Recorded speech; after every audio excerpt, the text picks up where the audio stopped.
What's up, guys and gals on the internet? Thanks for tuning in to The Juice. This is a new show I decided to start called Comic Relief. And basically what it is, it's a show where we're going to talk about anything comic book related.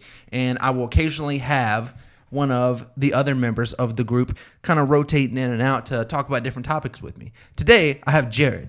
Yes. Jared, how are you doing? I'm doing good. The wizard himself. It's been a while. It's been a while. You haven't been around lately, bud. We've been missing you around here. I've been MIA. MIA. Like the singer? Yes. Gotcha. Paper planes. Paper planes yes. with the gunshot and all that.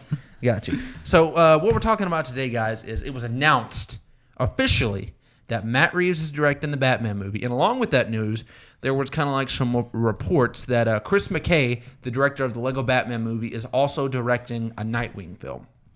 Possibly. He's in talks at least. So, Jared, what do you think about these two releases of news, to say the least? Okay, one's cool and one is disappointing. And I'm pretty sure you can guess which one's disappointing. Put it that way. I'll probably prefer Marvel over DC, but I still am a very big supporter of DC products, whether it's comics. You like good movies. I like good movies. Yeah, I like good movies. That's the thing. I like good films. Has DC given me that? Debatable. That's very debatable. Suicide Squad did receive an Oscar. I was just going to say, I was going to tell you, Jared, talk all the crap you want about Suicide Squad. That's an award-winning film, sir. Yes, for makeup. Award-winning. I hope it won for makeup. Everyone had makeup on that in that movie. But yeah, Matt Reeves is directing Batman instead of Ben Affleck. Let's start with that. Your initial thoughts of when it was. Let's turn back the wheels of time here, right? So initially, Ben Affleck was set to write and direct. Yes, he's supposedly still writing. He comes on Jimmy Kimmel or Jimmy Fallon, one of the two. I don't remember. I think it was Jimmy Fallon. Said, yes, without a doubt, I'm still directing this film. Like a week and a half later, he comes out and says, I am not directing the Batman film because the Batsuit's too heavy and all this stuff and stuff like that, which is understandable to say the least, because I can understand being a director and also having to work out to stay in shape and wearing an uncomfortable suit all day. But then go forward a little more, turns out whatever script that Jeff Johns and Ben Affleck wrote has kind of been put on the shelf. Chris Terrio came in and wrote a script. Yes. Oh, Chris Terrio, beautiful script for Batman v Superman, the best superhero movie. Here's what kills me. Decade. Not really. He helped win. He won an Oscar for screenplay for Argo. And then he wrote BVS. Him and Ben Affleck worked on Argo together. And then here's my problem at the end of the day. I'm fine with Matt Reeves directing it. The problem is every time, this happens with every movie, not just superhero movies, every time you announce a director, for most fans of film, what that does is it sets a precedent for what that movie is going to be like. Yes. So when people are excited for, I want to see Ben Affleck's vision playing Batman in a movie. Everybody wants to see Batman in the director's chair. It's like Edgar Wright with Ant-Man. When he was announced to have Ant-Man, people were like, yes, I want to see. He's a indie director. Like, yes, I want to see that. When the directors change, you always get it. No matter how, I thought Ant-Man was fantastic. Oh, yeah. But what people say is, oh, well, I wonder what Edgar Wright's vision would have been. That's always going to be a question. Always going to happen. So DC's already biting themselves in the foot, shooting themselves in the foot with this movie, because with the Batman, because now you're going to have people saying, well, I wonder what Ben Affleck's version would have been like. Even though he is writing, and I know that it probably won't change that many parts of the framework of the actual film, but that's just going to be critics' reception. Yeah. They're all going to say, oh, well, I wonder what Ben Affleck's vision of the Batman would have been if he would have directed it rather than Matt Reeves. Now, Matt Reeves is awesome. Cloverfield. I was going to say, one thing I can say, he directed Cloverfield you loved. Yes, Cloverfield, it's kind of a divisive movie. I personally love it just because it has a feel to it. I know people don't like the found footage and everything, but for me, like, that movie has an identity. It has a lore about it. Not just about the actual film, but just the making of it itself. Like it tells like a story in cinema. Even if it's a smaller one, it has its own flavor. And I think hopefully that's what Matt Reeves can do. He actually had a quote about directing. He said, Matt Reeves says, I've loved the Batman story since I was a child. He's such an iconic and compelling character, and one that resonates with me deeply. I'm incredibly honored and excited to be working with the Warner Brothers to bring an epic and emotional new take on the Caped Crusader to the big screen. So, I mean, you can call it good PR, but it does sound like he actually does care about the franchise. I hope it is more than just good PR. I hope they obviously get a director that cares about the hero they're doing, but like, it's just stuff like this, and it's stuff like, you know, the Flash movie being... They've gone through 4 directors and multiple scripts. Yeah, that movie's in limbo. The Man of Steel 2 isn't happening most likely now. But even though they said it's recently back in production, they said it was postponed indefinitely. Like it on like, I mean, permanent hiatus. That's what they were referring. Basically, it wasn't coming out. It's just like, and I guess we can switch to the Nightwing thing. Here's another thing that's important. Flowing into Nightwing. Yeah, this is going to be the line through. They have Chris McKay, who is directed the Lego Batman film. I haven't seen Lego Batman yet, but eventually I've heard good things. And the one thing that they can say is that you can tell that Chris McKay, making that field, loves this character and has a deep respect for it because he's so knowledgeable. You can tell who made this movie was a Batman fan because they know little quirks and things like that from the overarching time period that is Batman. Now, this is either going one or two directions. You can go... What I think may be happening is one of the reasons. It could be they have Nightwing. They come out with this, right? And then possibly they have a Cyborg movie that is just called Titans. And maybe there could be bringing forth a Titans movie with Starfire, Cyborg, Nightwing. They could be doing that. Now, another possibility. This is also throwing, just, you know, casting our lots where we may. Mm-hmm. The possibility is that there have been reports that Ben and Warner Brothers are not in good terms, that they have been butting heads way too much, and that Ben Affleck doesn't want to be Batman, and that Warner Brothers doesn't really want him to be Batman, but Ben Affleck's stuck contractually, and Warner Brothers is stuck from a PR position. You know what I mean? Like, they don't want to be... Like, they've already put him as a temple person. Which has happened It has happened before. Yeah. And so what lots of people are speculating is that they're bringing in Nightwing. Something's going to happen to Batman. Probably not killed off, just injured or whatever. He can't be Batman. Whoever's playing Nightwing is going to come over as Dick Grayson, take over the hood, and then maybe Bruce Wayne's like the commander-in-chief. He sits behind a desk and helps direct everyone. And I guess, and I understand the topic of this was about Batman and the Nightwing movies, but I think a small discussion is what you were saying about Ben Affleck is just how badly DC has structured these films. Oh, yes. It's a rudderless ship. I mean, honestly, to me personally, starting out with BVS was like starting out with the Avengers of Marvel. Yeah. You're just starting out. Like, that's your first movie. Like, that's... and I understand, like, it wasn't... I understand, like, when Marvel made Avengers, it wasn't that far off from like, Iron Man, like, the first movies, but they were already establishing something. When you throw in 3 Wonder Woman, Batman, Superman, arguably some of the most iconic superheroes ever, and you just throw them in a story... there is no world building. Yeah. You've already built a world on very shaky foundation. So when you go back and now they're gonna have to do Justice League, which I want it to be good. I don't want to sound like a pessimist, but I'm very worried about it just because if they can't even handle 3 big characters on screen, how are they gonna handle that many? Here's my complaint with Justice League. Even if it is fantastic, the movie's shot. The movie's done filming. It's done. The movie is in post-production editing. So whatever plans they had post-Justice League is most likely changed. So what happens in Justice League, how is that going to translate to the rest of the film? The only DC movie... that, of course, I'm excited for Justice League because, as you know, I'm a huge DC fan. I want them to do great. But right now, honestly, it's kind of like...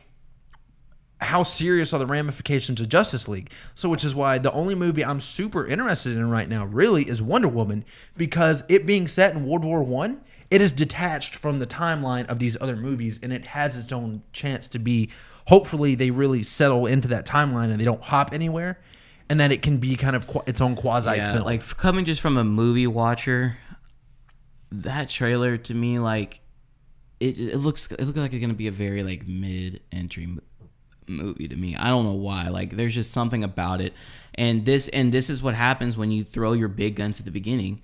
All their solo films are gonna look mediocre by default. They're gonna look, because like a Cyborg movie is not gonna look cool anymore. Yeah. A Flash movie isn't going to be cool anymore. You've already seen him in 2 movies already. The stakes are always lower. The spectacle isn't as big. You already know where it's going to go. Yeah. That's why Marvel, and like I'm not trying to like start a fan war. I'm not trying to just like compare them. They are just the 2 big. My thing is, superhero you things. can't take.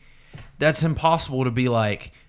You can't compare the two. It's like there's nothing. That's how you do things. You compare things. So like that's how you relate. with Marvel, the one thing they did right is that they were raising stakes. Infinity War is the next logical stake. In the like Civil War was after the Avengers, after the Alpha. It was a direct answer to the Avengers.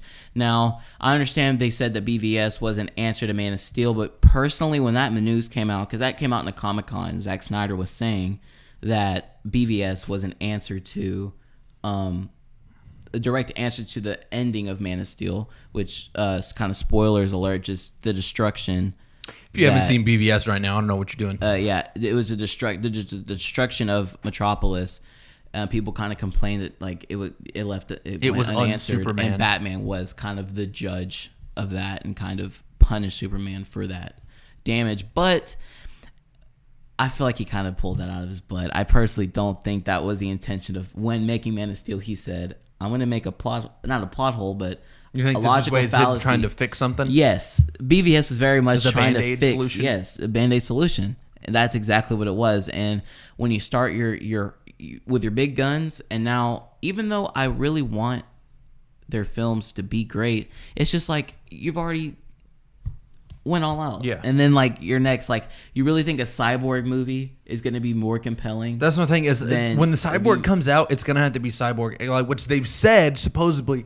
It'll be a Flash and Cyborg buddy cop movie. Nobody knows at this point with the freaking Flash. Yeah. When you go through 4 directors and 16,000 scripts, and you have, here's what I feel like is the possibility of you have the Warner Brothers boardroom right now is just a crazy guy with like poofy hair from Back to the Future, and he's just running around the room with a chalkboard and be like, "It's everywhere," and it's like they don't have a clue of.